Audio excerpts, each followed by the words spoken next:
ಇವತ್ತಿನಿಂದ 100 ವರ್ಷಗಳ ನಂತರ 2123 ಬಹುಶಃ ನಾವು ಯಾರೂ ಇರೋದಿಲ್ಲ.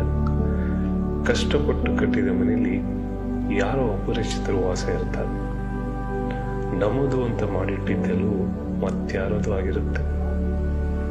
ಲೆಕ್ಕಾಚಾರದ EMI ಕೊಂಡ ಕಾರು ಯಾವುದೋ ಗುಜರಿಗೆ ಸೇರಿ ತುಕ್ಕು ಹಿಡಿದು ಮಣ್ಣಾಗಿರುತ್ತೆ.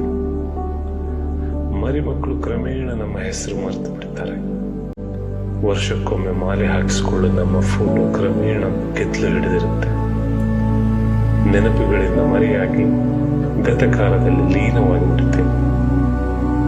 ಒಂದು ಕ್ಷಣ ಲೈಫ್ ಪಾಸ್ ಮಾಡಿ ನೋಡಿದಾಗ ಅನಗತ್ಯ ವಿಷಯಗಳಿಗೆ ತೀರಾ ತಲೆ ಕೆಡಿಸ್ಕೊಂಡು ಬದುಕ್ತಾ ಇದ್ದೇವೆ ಅನಿಸ್ಬಿಡುತ್ತೆ. ಅದು ನಿಜ ಕೂಡ. ಇಂದು ಈ ಕ್ಷಣದಲ್ಲಿ ಬದುಕಬೇಕು. ನಿಟ್ಟುಸಿರು ಬಿಡುತ್ತಾ ಮೆತ್ತಗೆ ಹಾಗರಾಗಬೇಕು.